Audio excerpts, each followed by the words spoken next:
Welcome to the Outside the Business Boxes podcast, where we're talking about how to ignite your business today for the future using systems for everything you do in your business to make your life, your employees' lives, and your customers' lives easier for you to ultimately enjoy your business and, of course, make more money.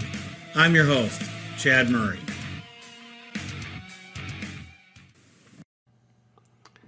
Hi, everybody. I'm your host, Chad Murray, here at Outside the Business Box podcast. And today we're going to have Justin Neri. He's a new entrepreneur that took his business, a family-owned business, went off on his own into the entrepreneur world. Yes, he is a chimney sweep. But what the lessons here are today about is starting up a new business. It's not just about chimney companies. It's about any entrepreneur and some of the things that we're going to be talking about today that you're going to have issues with and how to get your mindset there. And so, I haven't actually recorded it yet. I'm just doing the intro now. So I have no idea where this is going to take us. So with no further ado, let's get in with it with Justin and talk about what's it like to be a new entrepreneur and how are you doing with it? All right, guys, here we are with Justin Neri. He's a chimney company out of where? Right in Scranton, Pennsylvania, the home of the hit show The Office. Oh, that's a fun play on to talk to. When you start a podcast like Justin's done, he is chronicling his journey as a fairly new entrepreneur on his own. And so tell us a little about you and where you're going and where you come from. Yeah, so, well, it's fun to think about where I've been and where I'm at right now. And I don't think so much time has passed until I start to think about all the different things I've done and where I started and where I am now. Every once in a while I think about, how did I even get here? How did I get to this spot? Because I'm 39 years old. I started out in school. I was big into art. I was one of those artsy guys. So I ended up planning on going to art school, and something just told me, just hold off a little bit. Just don't do it right now. And so I held off, and then I just started working that summer. I worked. Before I actually got out of high school, I was working with an electrician, and that was going real well. I liked it. It was pretty challenging, and I was learning a lot. So I thought, I'm probably going to end up doing this. Well, then somehow I was into graphic design. I did that somehow. I don't even remember how I got into some of these things, but I just ended up in it. But you mean chasing an art degree wasn't going to be your future financially, you thought? No. Well, see, that's it was funny because I think I was pretty good at it. I was voted most artistic in the yearbook and all that stuff. And I was like, okay, I could do this. But then, I started to think about what am I going to do with that? Right. Because I need money. Drawing pictures is great, but how's that going to produce money? And I realized it wasn't going to. So I was, I got into the graphic design. I found that as a way to do it. I was in my family business. My family had some different businesses throughout history. And so I was doing websites and flyers and stuff. And then somehow, I don't even remember, it gradually turned into that for a while. But then I got into programming. So then I started writing some software. I was obsessed with that. I sold software, a couple different programs. I ended up having stuff in warehousing companies, visual effects studios. I made some software for them. But none of that stuff was really producing an income right. that was worth it for me. I lived for a while off the programming. But then I tried to find, I was always chasing a business, and every business I was in, I just made it. So I was just making it, but it wasn't doing enough, and I attribute it to the fact that I just didn't know what I was doing. Right. So I was just all over the place, and then I ended up, and it's hard to remember the whole set of events, but I ended up working in a very large, today, right now, it's a very large chimney manufacturer. And at the time, the first time I actually worked for them, they had 4 employees, and one of them went on vacation. So I filled in because I knew them through the family. So I filled in for 2 weeks. Then I made my way back, and as they grew, I was there for a while. Then I left to go back to graphic design, because actually before I applied for that job, I applied for another one. So anyway, I ended up back there. Right. Then my family ended up in the chimney business. Because you had talked to them or about it, or just organically they found it on their own? Well, they knew the family of the 2 founders of the large company, and they actually, my stepfather, I guess, did some work for them for a while, and then he started his own chimney service company, and then that kind of morphed into manufacturing as well.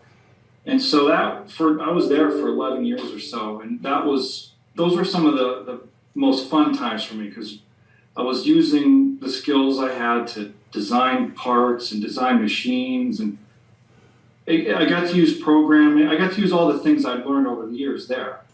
And so, long story short, now I have my own chimney company. And I outlined a little bit of that story in my podcast as to why. But this is it. I can't do anything else. No squirreling. No, this is it. I'm dead set on this, and sometimes I'm going to be straight. I wake up in the morning and I get like, oh man, this is tough. I don't even feel like doing this. It's a lot of work. And then like after 6 minutes, I talk myself out of it, and I'm like, yes, this is what I'm doing. It's working. I got to keep going with it. I can't do what I did in the past. Right. And just try something new. So that's where I'm at now, and it's going really great. I've made some mistakes. I think we all make mistakes, but every one I make, I learn from it, and I think I come back a bit better from it. So guys, listeners, you got to listen to what he just said. You have to recognize your mistakes, own them, and learn from them.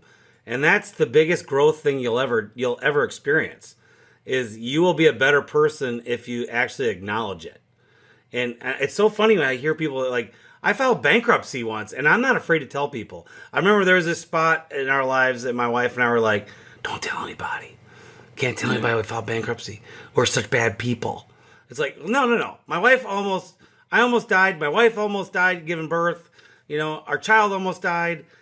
I mean, if there was a reason why you filed bankruptcy, we had it. We could not work and pay our bills for about 6 to 7 months. And so, and now, of course, you have the flip side as well. You didn't grow a business correctly to where it could withstand you, and that's why I am where I am today. And if you don't know my story, listen to the rest of the podcast I have. But yeah. So let's talk about it. So you started your business. So are you right now your main truck? So I have a crew, and then I have my truck. So right now they're out doing cleanings and service calls, and they're still being trained. And I have them in an ongoing training process, so that they're at a point where they can handle certain things. And the one I kind of just fell in as a good employee, well, 2 good employees really, but the one, he was certified in the past. Okay. A certified chimney sweep. So he has the background, he has the info, he passed the test, he has a good understanding of what he's doing now. So generally, I would never have 2 new guys out by themselves doing anything. Now, Sure. The one guy I trained for about a year. He was with me every day. So I trained him in the ways of the force. So he wields his chimney brush very well. But so the 2 of them, they have a good understanding, and like I said, they're doing ongoing training. So I'm pretty confident in them. They're not there yet to handle repair work on their own. So I have to, I'm there for all the repair jobs. Okay. But they're doing really well. So I can focus way more now on building the business. And I knew I had to do that from day one. I learned lessons from other people's mistakes in this business. And I mean, I don't want to seem like I'm a know-it-all and I told you so. But there were certain things along the way that I saw happening, and I was trying to bring something to the table, but I was able to make small changes. I was in management, but really my circle of influence was a lot smaller than I wished it was.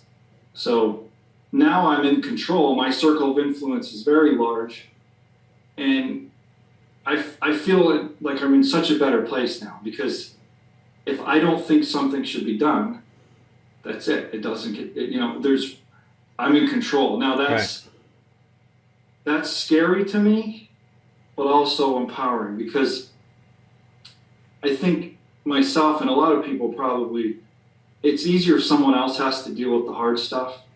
It's like, oh, well, I don't have to worry about that. Good. And that's how I always was. Like, I was comfortable within my world. I always wanted more, but at the same time, I wanted to stay where I was, because I didn't want the responsibility if things go wrong. Right. And so it's an interesting balance. Like, I had to get over the fear of what ifs. And it's just like, just take charge and just do it. You know how to do it. You know what's right. You know what you want. Just do it. And I've had a habit in the past of procrastinating. Like, if there's a big decision to make, I'll do that tomorrow, or let me think about it more. And it's funny, because some of these, we're getting into bigger job opportunities now, and it's like, I almost try to sabotage myself sometimes. Yeah. I'm trying to get out of that. It's like, all right, well, here's a rip out, replace. So fireplace, change out a fireplace. Oh, that's a little bit big for us. So let me take my time. Let me see if there's a way they can back up. Like, it's so silly. Yeah. And fortunately, I've had a couple recently where, I've taken my time, I've dilly-dallied, but the people stuck with me. Yeah. and they wanted it, they closed it. Now I have to make it happen. Right. So that's scary to me, because the unknown is always scary for me. Yeah.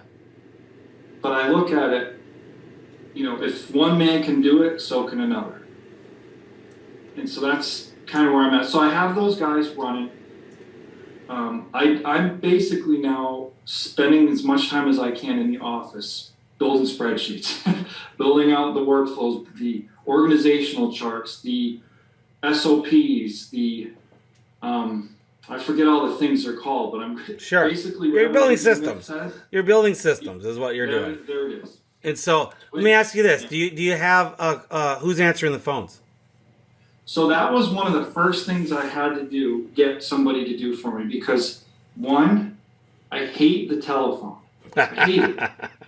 I don't want to answer it, and that's the most ridiculous thing, really. If you're in business, to not answer your phone is insane. I found every excuse to look at it. Oh, it's ringing. Yeah, I'll call them back. But that's ridiculous. Yeah, you got to answer the phone in the service business. Yeah. There's another person that they pick up and call right away. Yeah, you're right. Exactly. Especially in the busy time of the year. If they don't get you, they're calling the next guy, and the next guy, whoever. They'll just go right down the list. No, especially in the non-busy time of the year. See, everyone's always thinking about the busy time. But you really got to think about the non-busy time. When is it more important to have someone answering the phones? Because you're going to when you're busy, you're obviously going to have someone answer the phones. Yeah. What I find is the chimney sweeps that don't answer their phones and have the right people in place in June and July. Yeah. That's the difference. Right. That is the difference between making money and not making money and in our industry. And it's so funny. If anyone's heard the podcast with my wife or heard me talk before, we made it a conscious decision to my wife not go to work and be in the business from day one. And we made it a point to answer the phone. And this is the God honest truth. We got to our first $1 million because of my wife more than we did because of me. She answered that phone every time. And I can't tell you how many times a customer would say, which sucked, because they always say, well, you're our fourth phone call, but you answer the call. Because my advertising in my first year, wasn't quite where it needed to be. And it's like, and my wife would be like, we'll answer the call every time. And we don't care. If it's at midnight, we will answer the call. And we had that philosophy. And she, back then, she was a little traveler. She'd be in Target answering the phones and have our little calendar thing on there. But that's what she would do. And so it took the guy out of the truck to be...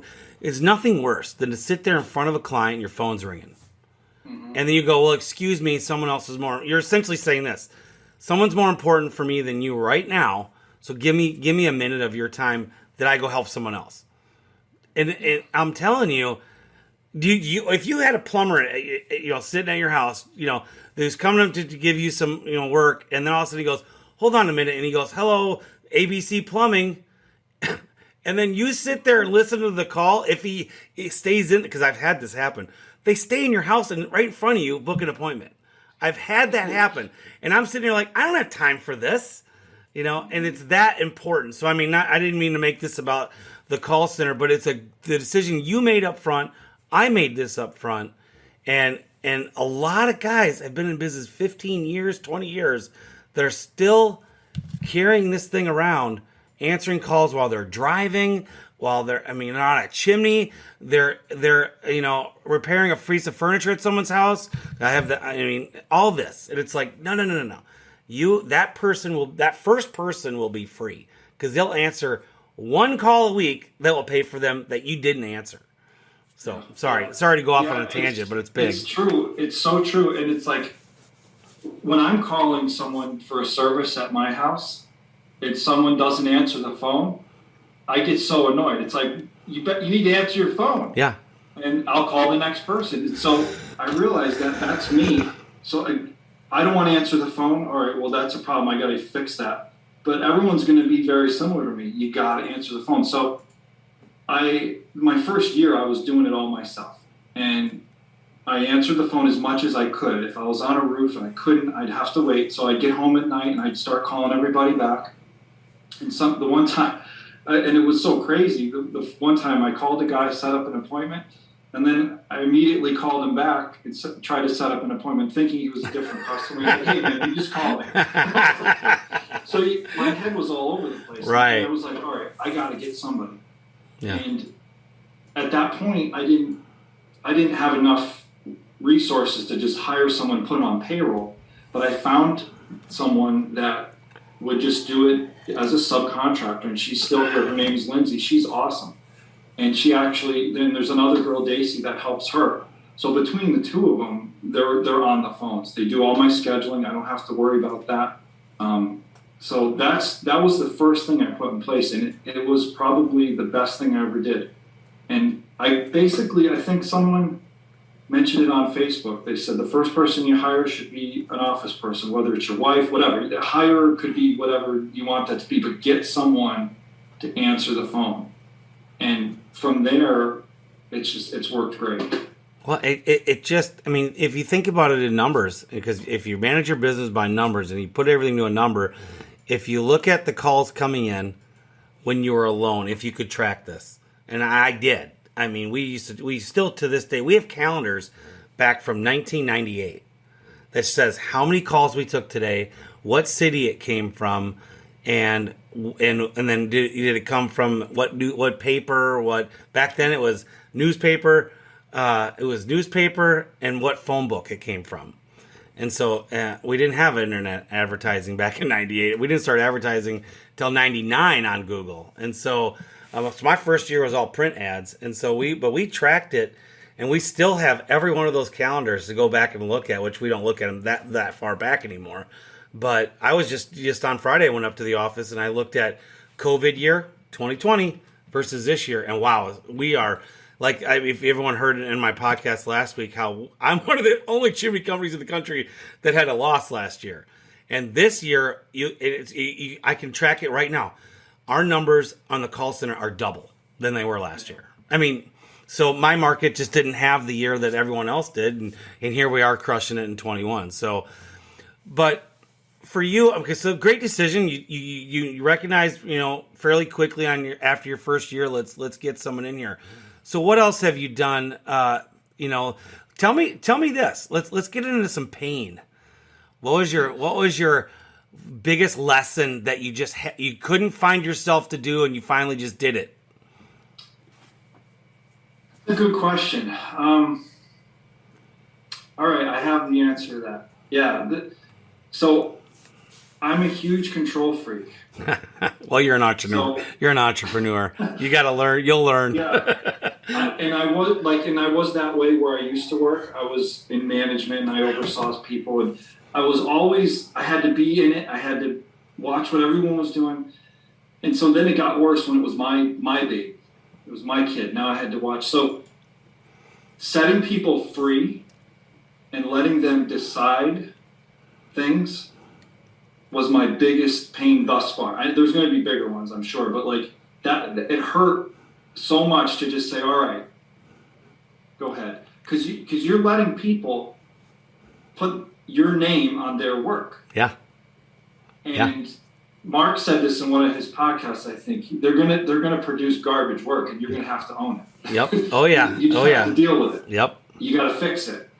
And so that was huge. And I still struggle, but I realized if I'm going to grow, if we're going to grow, I've got to pull back. I've got to let people do things, let them take charge, let them make decisions, and basically give them I have to convey so basically what would Justin do? That's what I want them to ask. Yep. Whenever they're making a decision. WWJD. Instead of Jesus, what would Justin do? So I think they're getting that now. And it took me a little while, I think, but now they get it. Like one of my things is you have to leave the house a little bit cleaner than when you got there. I don't care if it's picking up one little crumb extra, but just go the extra mile just a little bit. But like as far as pain, that hurt. To send people out without me being there, it was super hard for me. And here's step two, Justin. Here's step two. It's the accountability and learning from their mistakes. And then what a lot of people do is as they finally let go, sometimes they become like really mean about it. But you got to do it in a humbling way that, they're, and us, in the chimney industry, we're dealing with life and death. People don't get it. I get upset when we talk about first responders at times. I love as a vet and all that kind of stuff, and police and fire, but I view our industry as a first responder type business.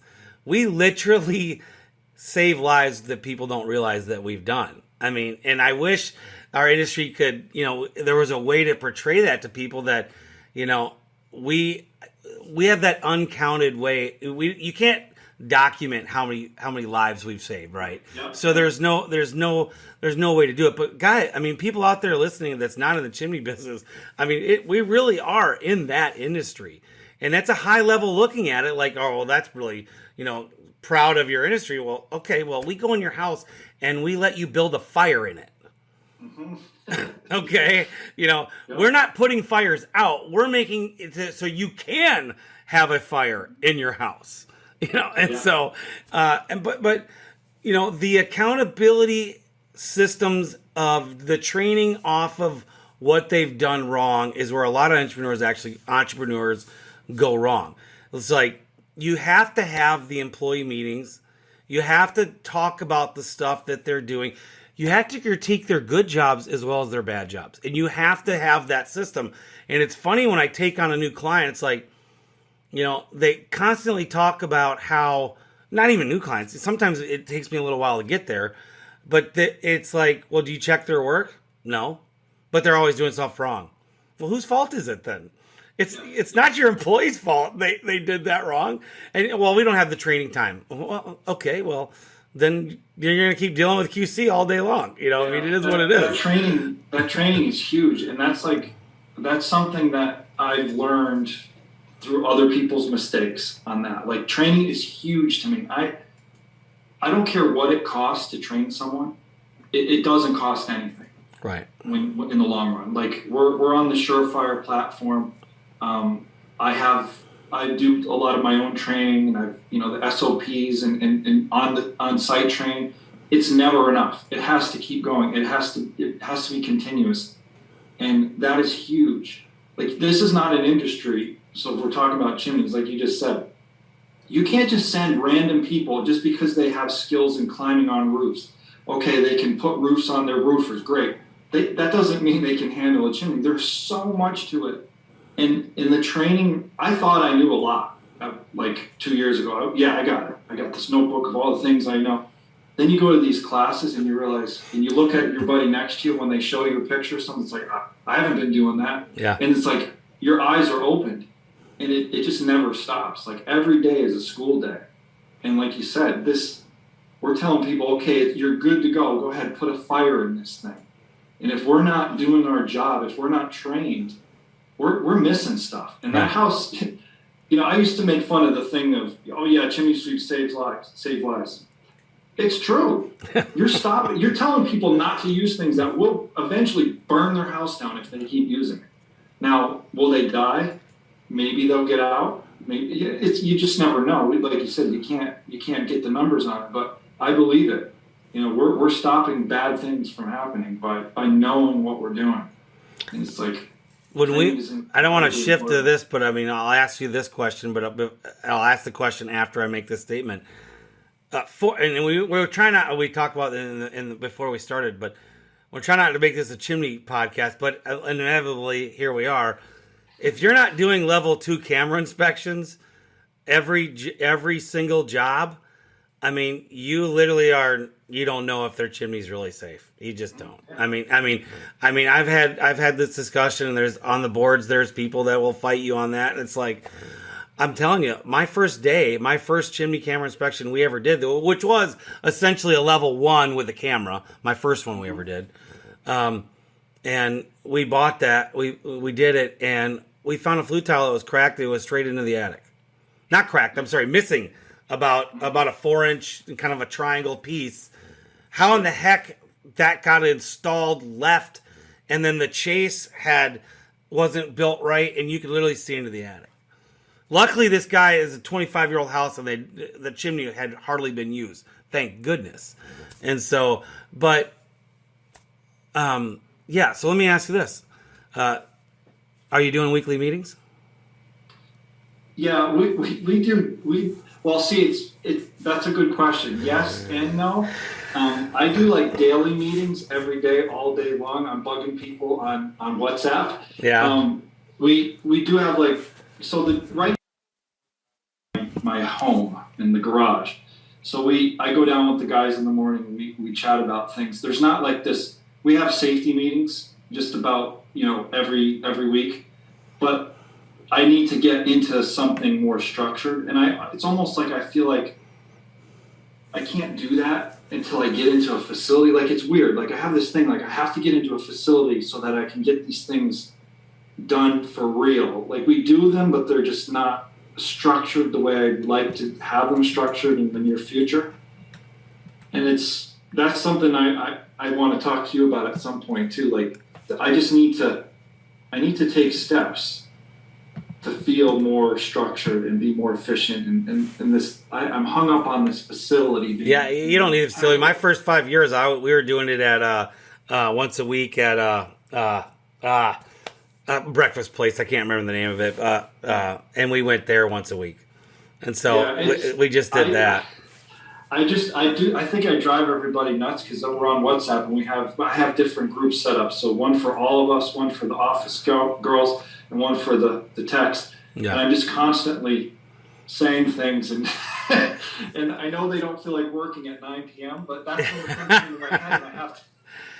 Well, you can get lost in that. That's why a structured meeting is better. Right. And so I'm not saying not do the what's up like your system is, but you got to have that structured, informational time, and it's a bonding time too. Like when I got out of the business in 2014, John, my general manager, he hated doing meetings. I still think he hates doing meetings, but so it wasn't 6 months later he wasn't having meetings, and I'm like, no, you gotta have meetings, and then it became one of our very few issues between the management styles was, I'm not budging on you not having meetings, so you're gonna have meetings, and so I started to get back in there and going into the meeting time for a couple weeks to get him going. And he's like, what am I going to talk about? I'm like, you got plenty to talk about, and we built a system, and I still do this for my clients, is we build a system of, you checking your jobs that you did, the opportunities from the sales guys that they don't sell and the ones they do, and then checking the jobs. You go through them, and then you critique it so deeply on every little thing, and you write these down. you got a 5-hour meeting after 1 week. I mean, and of course, you're only going to do a 30 to an hour deal, depending on your timing in the morning or afternoon, either way. But you got plenty to talk about. I mean, we've been in business 26 years, and they have no problem filling an hour once a week. No, that's really important. I see the benefit, like, because the way I'm doing it, yeah, I can convey my thoughts, I can get input from people, but are they really caring about it at that point in time? Like, because they're on a job and I'm saying something or whatever, or they're at home eating dinner and I'm bugging them with hey, we did good on this, can we do that again? Like, nobody wants to hear it at the time. You need to have it in a structured time, or it's going to get lost, I think. Yeah. Well, it's this. Oh, I read that. Okay. Right. Did they process what they just read? And more than likely not. Yeah. And so, I like that. Yeah. I mean, that's something that I know, but I guess you just forget about stuff like that, and that's why it's good to talk to people, like to get reminders of what you should be doing. It's like, yo, duh, yeah, I should be doing that. Why am I not? I don't know. I guess I just. Well, I'll tell you, it's funny. I mean, there's not very many people I've started to coach that have weekly meetings. I don't care if they're over 20 years or they're 1 year in, and it's like you have to have a minimum a weekly meeting. Like you talked about Mark Stoner earlier, who was our guest on our second time he was on last week. They have, and I can't comprehend this because I mean, they have a daily meeting, every day, and I guess you could say at Master Services, I mean, they're all in there and the management team's there and they're all walking around. I mean, they kind of have, I would say, an unstructured meeting as they're talking about their day. And we do have the sit-down meeting every Tuesdays and Wednesdays. We actually have 2 now. So Tuesdays and Wednesdays, they have that. And the educators, which are sales guys, they have a meeting every Tuesday after our corporate. So now we have, 1, 2, 3, 4. We have 5 meetings a week, all departmentalized. Right. And so we don't even have a big corporate meeting of everybody, but twice a year. We throw a big party on a Saturday. All day we train and talk about stuff, and then we have a dinner and a kind of a kegger party, maybe good or not, but we do twice a week or twice a year, and then every other year on the fall one we do a costume party, and everybody absolutely. It's funny, the people that go, I don't want to dress up in a costume, and then they'll show up and everybody's dressed up, all like the newer employees. They're like, oh man, this is a real thing. These guys really act like Halloween here and have a great time. And that's our one thing that our business really, and I think this year's, we didn't have one last year. This fall is the costume party. So I can't wait. And so, but it's just fun and stuff like that. But yeah, it makes sense. It makes sense for so many different reasons. Yeah.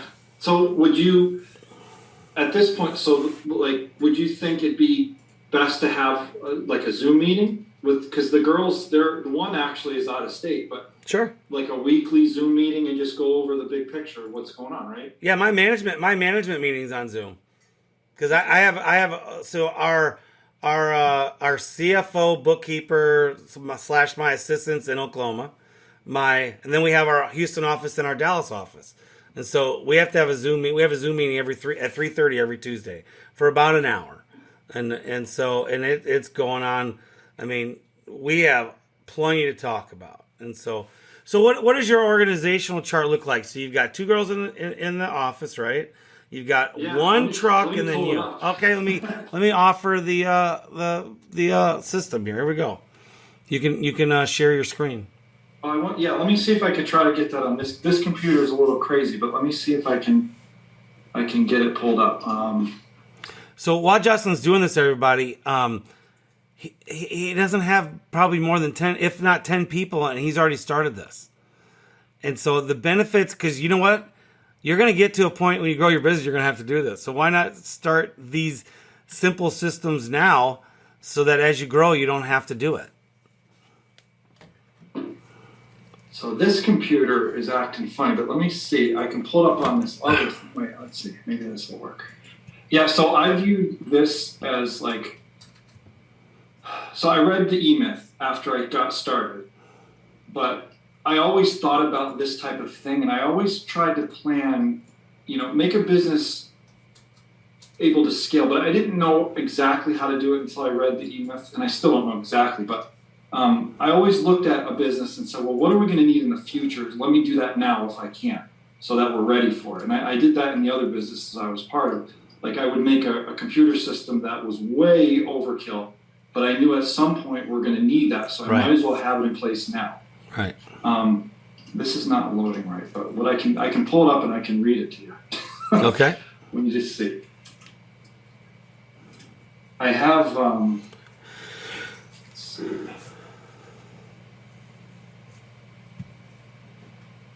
Bear with me because computers are, there it is. So this is my organizational strategy. I'd like to get it so you can see it, because then it would make more sense. Try it one more time here. Okay, maybe it'll work now. I think I got it.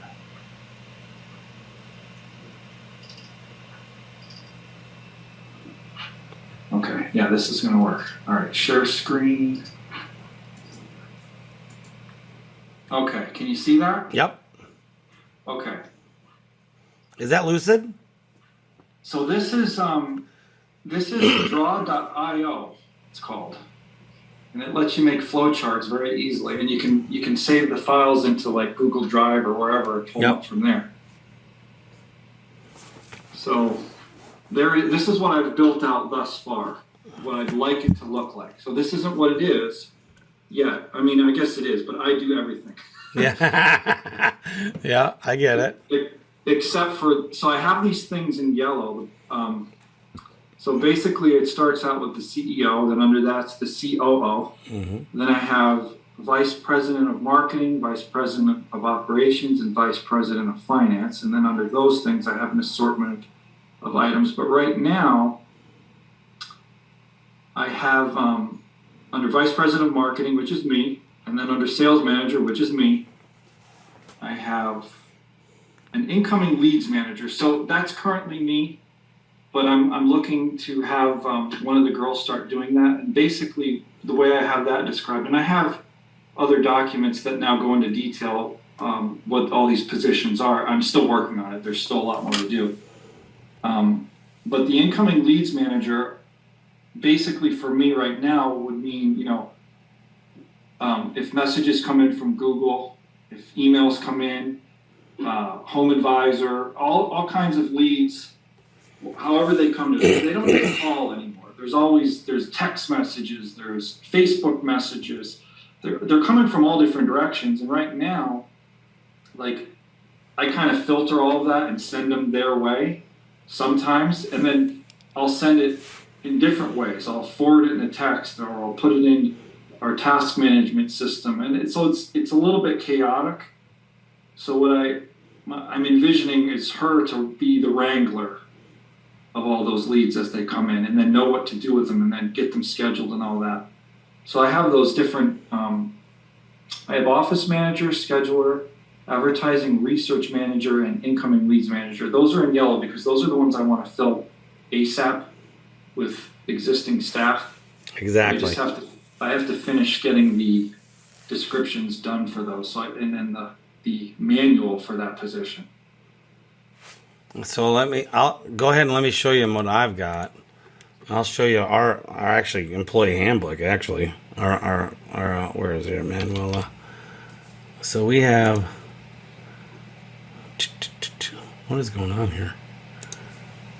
Enter. All right, log in. View live. So we actually have an online share screen. And this is such a work in progress. It's such a monster to build. Our operations manual. So like this is when they first start the welcome page. So my wife and I talk, then me and John talk, which we need to redo these videos. But they're a start. And then we go down to our org chart. Let's see, something's going on with my computer right now. It's being really weird.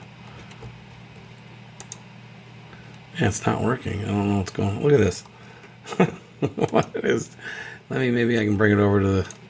Can Well, you? I'm just mesmerized by the format of how you have this so far. Like I didn't even see it yet, but I see where you're going with it, and it's blowing my mind. Yeah. Okay, so Other than having documents spread across Google Drive and all over, you've got this thing that's has it all. Oh, I can't even describe it to the listeners, but it's incredible. And I don't even know why my computer. So my computer, I don't know what's going on here, but I cannot click on it. Look at this. It's making me go down, and I can't even. Let me try this. Let me try. Yeah, see, look at that. Look what Google's doing. What is that? It is insane. So I guess I'll stop that share. But I have an organizational chart. I've got a flow chart of operational positions. We have the dream chart where all our positions that we want to have up until 2009 or 2030. Which in 2030 I plan to replace myself. That's the goal, to where I've either sold, or I've sold to my company, or someone else is just doing everything that I'm doing, And so I don't have a plan of what my out is or anything like that exactly right now. I know I'm going there eventually. Whether my kids take it over or we ESOP it, or I don't know, but I like you. Here I am, a 26-year-old business, and I'm still planning 10 years in advance. And here you are, 2 years in, planning for your advancement. And so, if you aren't doing this in your business, it's kind of like a backwards back-end goal thing, is what it really is. My goals are with these positions, and my job description. Now, we job description it out. I wish I could show it to you. I actually have like HR2, like my second person in HR, and what they would do all scripted out already. And I don't have an HR2 person right now. And so, but I know in the next 3 years we put a timeline on it for sure. In 3 years, we'll have this. And I'll tell you, in 2020, even though one of the reasons we actually lost money in 2022 was because we got so much money from the government that we fulfilled some of these positions that we maybe couldn't afford, but has big time affected 21 in a positive way. And so, yeah, so it's so good that you are already systematizing and envisioning, where you want to be in the very near future and the distant future. And what good thing about hiring people or getting involved in the industries is you don't know what you don't know yet, right? And so exactly. As you progress and take, and now this is probably getting old for everybody in my podcast, how I was hidden to the industry until 3 years ago, and really only for the last year is when I really, started getting involved. I'm telling you, it's so funny. I talk to everybody, Justin, you are probably more in an advanced chimney company than I am. We are simple. It is just chimney. It is just chimney water leaks, inspections, minor rebuilds and minor brickwork, and chimney caps. That's it. That's what we do. I don't rip and replace much.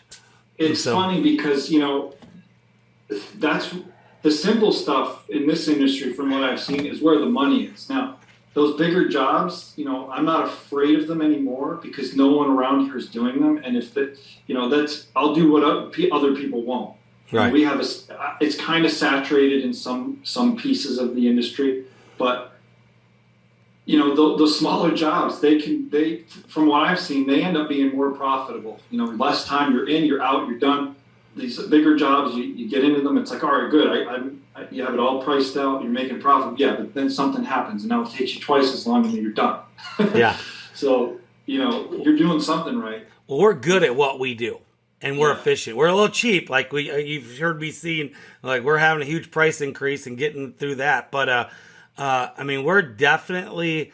We are the largest easy. Stoner is like, I'm amazed you could build an almost, over $4 million business with exactly what you do. And it's like, we're good at it, and we streamlined it all. And you're organized, and you know what you do. Like all this stuff, like you just talked about, like planning, planning out where you want to be and building it on paper first. I'm new to this, but it only makes sense. Yeah. You have to put it down. You have to know where you're going, or you're just making turns without knowing really what you're doing. And then you end up down an alleyway that's filled with robbers and people taking your money, and you're left with nothing. You know, you have to know where you're going. And that's where I used to be. I knew where I wanted to go, but that's not where everyone else wanted to go. So they were just making decisions and doing whatever, and it works for them, great. But for me, and I'm trying to make up lost time. Like, I feel like I lost the last 11 years of my life, and I'm starting over. But I have to look at it as it taught me things. So, yeah, I supported my family. I learned a lot, and I'm here now because of that. And so without that, what I view as a negative thing, it's really positive. Totally. It helped me. And I think it'll be part of my success story, you know, and I'll look back and I'll appreciate what I went through, and I did have opportunities, and I won't say it was all bad. I had some good times where I used to be. Yeah. But this just worked out better for me, and it's like I'm just trying to absorb all that I can from guys like you. I'm trying to get in the industry and do things because that's where you meet people. That's where you learn. You got to be part of it. And I don't want to learn on my own. I don't have enough time, I feel like. Right. Oh, it is amazing how fast you can go if you ask for help. Yeah. If you just keep trying to self-teach and be that kind of guy in at least in the services industry, not just Jimmy, you're gonna hit your wall and you're gonna stay there. Yeah. You're not gonna break through that wall, and you're gonna need help from an outside source eventually to do this. And I'll tell you, you've seen these stories all the time, but it was maybe about a month ago I read a story about a 95 or 98-year-old man who got his college degree. I mean, and it's like, whenever I hear someone say it's too late, and you talk to someone like, let's say their late 40s or 50s that has been in their business so long, and it's like they're finally reaching out to get help, and then I start showing them stuff like, how come I didn't do that all these years? It's like, you just didn't know how to. And so you're now reaching out. I mean, and like this, the one story I read with this one, whatever 90-year-old person did, he wanted to start a business. And it's like the guy could die like any second, and the guy's like, he's still doing it. I mean, how can you look at someone like that? He's living life. He's made it through his 70s and his 80s, and now he's mid-90s, and he's still growing as a person. So anyone that says I don't have the time or I'm too old, I mean, that story right there, if that doesn't kind of slap you, it's not too old. Yeah, and yet one thing I always try to remember, someone told me this, his wife was a teacher, and he said, my wife always tells me that every day is a school day. And so I try to live by that. I never forget the moment he said that to me, and I try to say that to myself every day. And I try to learn something every day. And usually what I learn is because I messed up. Yeah. Yeah. Or someone else messed up and they told me. And like, I put so much stock in what other people say. Now, you have to be careful with that because some people say a lot that means nothing. But look at successful people. Whatever success is to you, it doesn't mean they have to have tons of money. It could be they have a happy family life, whatever. Listen to what they say is what did they do to get to that success, and just try it. Right. And it can't hurt. And if it doesn't work for you, then try something different. But I stopped ignoring what people had to say. I think, in my 20s, early 30s, I know everything. And then I turned, 31, and I was like, I don't know anything. It's funny how you hit that 30-ish, and it's like, okay, all that I did know, I don't know. Yeah, it's crazy. One thing to talk about, I think that you mentioned it a little bit earlier about the fireplaces you didn't know how to put in, but you'd do it anyway. I think a lot of entrepreneurs don't, they get to a point where they stop challenging themselves. Yeah. And it's because they're scared or they've had bad experiences. And so it's not that they give up, but they've given up on advancing. And when you can spark, it's so funny when I talk to a lot of the businesses that I coach, and it's like I'll hear, well, my wife wants to get out of the business. She doesn't want to ever be here, and, or I have a couple older employees that they're just, I know they're not going to be worth it, because it's like, you don't know that for sure when you start challenging them, and because you've never challenged them, so they're in a deadbeat job cycle. They're just doing the same routine and getting no value out of it whatsoever. And when you throw a challenge at anybody and you make it to where they can get there, or at least you can help them get there, you start seeing things that you don't see from people that you never saw. And then there are some people that don't want the challenge, and you'll end up, whatever. But I'll tell you, most people, the human race, never wants to stop being challenged. And I'll give you the perfect example. My mother-in-law had a stroke 2 weeks ago and a heart attack. This woman is fighting like hell to get out of that chair, or out of that deal. She still can't talk. But I went to visit her on Saturday, and she's like, she wanted to move. And she helped me, and she wanted to do her PT, or physical therapy. And me and my daughter, because they can only see two people at a time, were helping her, and she's now got the pen, and she is fighting like hell to get out of that room and she already asked my wife yesterday, am I going to assisted living? She doesn't want to go to assisted living, and I don't know if she asked that for a good thing or I'm fighting like heck to get home to my apartment, and you can see it fight in her eyes.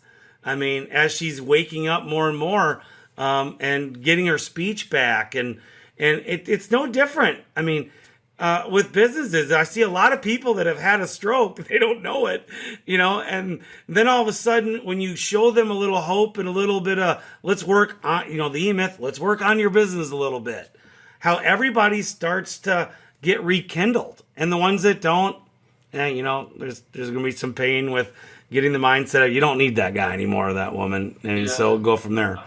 I think it's important, you can forget why you're doing something very quickly. And that's something that, like I was talking about earlier, like every once in a while I get up and I'm like, I don't feel like doing this. Well, yeah. But why are you doing that? So I have to remind myself of that. Why? What's the reason for this? Is it because you want to make tons of money? That doesn't work. That's a bad motivator from what I've seen. Like money, you can't motivate yourself just with money. Yeah, it's nice. It'd be good to have enough money, but you never have enough, really. So why are you doing this? Is it to provide a comfortable life for your family, to give them some stability? Is it to, what is your motivator? So you can have more time with family, so you can be free to do this, that, or the other. Not, I want to make this amount of money, because I think that just doesn't pull you along enough. You get tired of it because there's so much pain for the business. Yeah, it's crazy, and like people, it's like, oh, I can do this task, so I'm going to run my own business. Yeah, good, you can do the task, but it's going to hurt, and you're probably not going to do a good job running your business because you don't know how to run a business, and that's exactly what I went through. I can do this, I know how to do it. I realized, you can start a business, but you don't know how to run it, because, like, just case in point, you're like, if you don't know how to run a business, you can look at your bank account. You can say, okay, I got money. I've got a little bit saved. I've got all these estimates that are approved. I'm going to do them all. But if you don't understand how money works, you don't have any money. Like you can look like you have money, but you've got zero cash flow, and you're always chasing it. And then you've got nothing. And then you're just driving yourself crazy, and you keep making more bad decisions based on the illusion of having money. Like So there's just so much pain, and I guess I got off topic a little bit, but the whole point is why? Why are you doing this? And that's what keeps me going. A little bit is some pride, I think, and I'm okay with that. I know it. Like I want to prove to people or to myself that I can do this, and I can be successful. But that kind of has to take a back seat. I just have to remember I'm doing this so that I can provide for my house, for my family. And I'm not determined to be rich, though having a little bit extra saved wouldn't be a problem. Well, service business operators do not go into business and say, I'm going to be a billionaire in the service industry. Yeah. If you are, I mean, you have a well more advanced goal than most people, but you don't say, I'm going to go start a chimney sweep and retire at 30 because I hit some .com, went on the stock market, sold a bunch of stuff, and that's not our industry. You're going to have to work. Yeah. And then you're going to have to become an owner, and then you're going to have to become an entrepreneur, and you're still working, And so, I mean, I left my business in 2014. I am a true entrepreneur, but I still work there. I don't go there a lot, but I still work with the management. I'm still, a visionary in my business there and stuff. People getting into, especially a service business, your reasons to beginning is to start to make an income. That's your rudimentary. I want to work for myself, and I want to create my own income, and I don't have to answer anybody. And the funny thing is, you answer to more people as an entrepreneur than you do that one boss that you had when you worked somewhere else. Because now every customer is your boss. And some people get into the tool of the mindset of they let their employees become their boss. That's something that happens. I see a lot. I can see how that could happen. It's weird, but I could, now that I'm doing it, I can see it. Yeah. They get into these ruts and they hire the one person who is probably better than them to do a couple things, and then that person ends up being, really kind of the guy driving the business because he's a skill set. Now 50-50. He's either a good guy or he's a culture suck. And so it depends on, which way that can go. And I've had both. I coach both, and so you have to as the business owner, do what Justin's doing here and drive the ship early, because it is a lot painfuler to do it 10 years later. Yeah. And I think I'm really mindful of a lot of those things you just said, but in practice, it's hard. Like, culture is huge to me. I was part of what I call a negative culture. There was no culture. It was whatever the employees, whatever they directed it into. It was a bad culture. There was definitely culture. It was just bad. Yeah. There was really, there was owner, but there was no real leadership. It was just, the idea around everything was just make money. Okay, well, great. Well, at all costs. And that's a whole other topic. Right. Yeah. Right. But, you have to steer it, and that's. I quickly realized, at first I wanted to just do this myself. I was gonna have my wife help, and then I realized, no, that's not gonna work. It's not sustainable, because every day since I started my own business, I woke up with something else that hurt, and so my body's always hurting. So how long can I physically do this work was a thing that I had to realize. Probably not too long. So I need to get people here. I need to run this business. And my goal is for me to completely be out of the field. I still go, I do estimates, free estimates sometimes, which is another topic, but don't worry about it. It's actually starting to work for me. Yeah. I got a lot out of it the last couple of weeks when I just said, well, let me try this. And that's another topic. Well, for everybody to know, me and Mark Strone are on the free estimate train, so we've built a pretty good business with that. To do it. Yeah. You guys are saying, well, and there's a balance. There's certain things I'm not doing for free. Sure. There's certain things if I don't, I'm stupid. Right. Because, anyway, that's another topic. So I don't even remember what I was talking about. That's okay. But culture, leading the ship. That's what I want to do. What I want to do. I think I'm better at directing the business than I am. Now I think I'm really good at doing the work. I think I'm the best. That doesn't every owner think that? Yeah. I think nobody does it like me, but they can come really close to doing it like me, and that's fine. Because I think I go a little bit overboard sometimes. I'll just sit there and play with something until it's 130% perfect, and then I just mess it up. So just stop at 100. But my time is better spent directing the business, learning. I'm trying to read books like crazy, and I'm trying to listen to guys like you, and I'm trying to develop the plan and let people do their thing and let them become better than me. I want them to be better than me. There's no reason that I have to know everything. I want them to know more than me. I want them to be better. I want them to know my business. I don't care, like the numbers. They can know the numbers. Some business people hide the numbers. No, I have numbers clarity. Totally. I teach that. Yeah.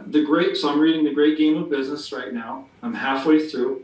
And the whole thing is just teach people to be business owners. Like, let them know how to run a business. And then they're going to make your business run better for you. Yep. Not everybody wants their own business. Yep. And that's like a fear that a lot of people have. Well, if I train them too much, they're going to start their own business. Who cares? Let them. Good. I'm glad. If we ever start working together, that's a great mindset. I don't have to work on it with you because I've been there. I've been both sides, and now I'm at the. For quite a while now, I'm at the. Hey, they go off on their own. Okay, whatever. I mean, they're still not going to be me. You know, my business and what I'm building, and so one thing that we talk about here is that I always train people, if you don't want to work Saturdays, don't work in your business. Don't be a truck. And they're like, what do you mean? I have to work Saturdays, or, you know, I do this as well. You won't have to work Saturdays if you're not a truck, you know, and you don't, and no one does really. I mean, it's just the point is when you're working on your business, it honestly, I don't have a guy that I work with in any field that when he was in the business, within 4 to 6 months, he's no longer a truck whatsoever that hasn't almost doubled their business. And it's just because now they just have that, you'll hear me in other podcasts, they have that 30,000 foot high view looking down, and now they know what to work on. Mm-hmm. And that inevitably becomes more financially better for you because you now are working on things that you didn't have time to work on. Yeah. And so it's a huge lesson to the control thing you talked about earlier. You got to give a little up, but the benefits of it, and you learn, because what a lot of mistakes that your employees do, you would not have made those mistakes, right? But you then see these mistakes, and maybe you got like me. I got lucky. I always talk about, I accidentally grew my business the right way, and it wasn't because I read books. I read the E-Myth, and for me, it wasn't the aha moment like a lot of people have. It was I'm already doing this. Yeah. But then I got my little tidbits out of it, and and a great way to teach people how I did it. It defined me really more than it did anything. So, but okay. That book kind of changed my life in a weekend. Now, like you said, there were certain things I was doing, but I didn't know why. I just thought it would make sense. But then when I realized what I was already doing, and then in the book it showed why it mattered. Yeah. Like it blew my mind, and like I immediately just went to work on these organizational charts and stuff, and it just I talk about it in my podcast. I probably say that book title 3 times each one just because it's huge. It just changes the way. I mean, I don't know how, like, running a business any other way does not make any bit of sense to me now. Like, I just can't believe anyone would choose to reject that whole idea. Right. And it is such a good book. And everybody, we call it the E-Myth. It's the E-Myth Revisited. And so by Michael E. Gerber, I definitely go read it. It's been in probably every one of my podcasts at some point in time too. And so yes, it is a management style of how you really should grow a business. And so anyway, so our time is up. We could keep talking. So Justin, tell us about your podcast and where we can find you. Yeah, so the title of it is Built from the Ground Up with Justin Neri. So you can just I don't even know how you find it. I guess it's on Apple Podcasts and a few other ones. If you go and just search that, I've got 3 episodes. I plan on doing it indefinitely, but I was inspired. Like I was inspired by you. I was inspired by Mark. I was just in this. So when I decided to do it, I was listening to one of your podcasts. I was like, I need to do this because I don't know of anyone who's actually chronicling this journey in this way. And I just had to do it. So like what it does too is it helps me to articulate what's in my brain. And when I speak it, now I more fully understand it. Like there's always so many things just rattling around in my head. It's a process. It's processing. Yeah, it's really good to talk. It's like And so, yeah, you have to. I guess that's why people go to psychiatrists. They tell them things, and right. The psychiatrist just says, "Yes, tell me more," and then just writes down what they say. But it's that whole thing of getting it out. Right. And when there's, I have some friends in the chimney industry, local actually, and we talk every day about stuff. But mostly it's about technical things. Their businesses are in the direction that they want them to be, and mine, I'm a little bit different. So the whole building a business thing really doesn't, for me to talk to them about it, it doesn't work across the board for us because they're in a different direction. But talking to people like you and just talking to myself in the basement on my podcast, really helps me. It's crazy. I don't even understand why, but it just works. Yeah. So that if nothing else, that's why I'm doing it. And guys, listen to them, because I listened to all three of them. No, I'm sorry. I listened to the first two. I have not listened to the third one yet. It's on my agenda to actually listen to tonight on a walk, and I will listen to it. So everybody, thank you, Justin, for coming on. And that is our time. And so thank you very much. Yeah, thanks for having me. All right. And cut.